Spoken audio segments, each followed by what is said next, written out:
It was supposed to be a quiet evening. The flight had been delayed 3 hours, the board meeting had stretched well beyond schedule, and Olivia Moore, CEO of one of the fastest-growing renewable energy firms in America, just wanted to check into her suite, take off her heels, and get a few hours of sleep before her keynote at the Global Energy Summit the next morning.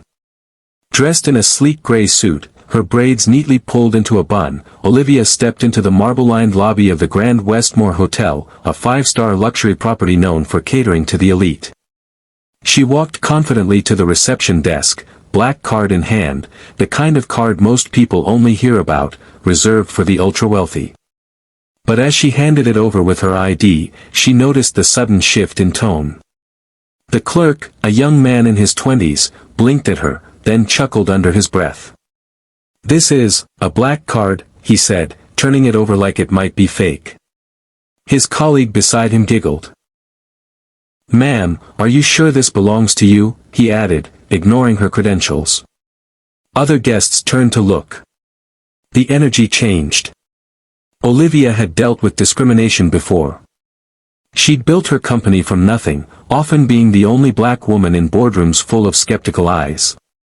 But there was something particularly stinging about being laughed at after a 16-hour day, in a hotel where she had booked the presidential suite and planned to host dignitaries that same night. "Run the card," she said calmly. "Or get your manager." They did, after another smirk, and it went through instantly, of course. She was given her room key without an apology. But the damage had been done. When Olivia got to her suite, she didn't cry. She didn't even get angry. She opened her laptop and made a call, not to the hotel, but to her company's legal and PR team. You see, what the hotel didn't know was that the Grand Westmore was a chain owned by a conglomerate her company had been negotiating a $2.8 billion clean energy partnership with. The final signatures were set to happen that week. The next morning, dressed in a bold red power suit and heels sharp enough to slice out in half, Olivia walked into the conference room at the summit. Representatives from the hotel's parent company were seated at the table, smiles wide, pens ready. But Olivia didn't sit. "I'd like to open today with a story," she began, voice calm but resolute.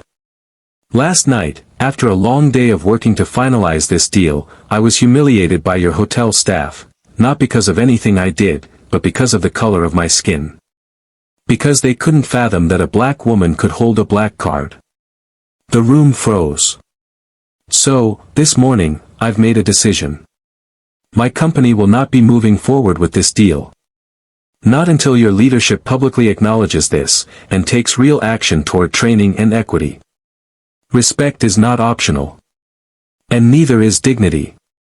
The board members stuttered. Apologies came in waves. But Olivia had made her point. Later that day, the story made headlines. Black woman CEO cancels $2.8 billion deal after hotel incident. Social media erupted with support.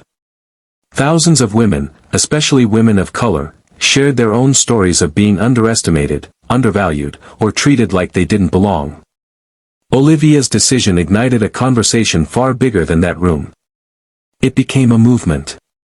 A week later, the hotel group announced sweeping changes, mandatory bias training, an executive-level diversity task force, and a public apology directly to Olivia Moore. She didn't respond with pettiness. She responded with poise. And when she finally did accept a new hotel partner for her company's business stays, it was a black-owned luxury chain on the rise, one that knew exactly how to treat a guest like Olivia, with the respect she had earned.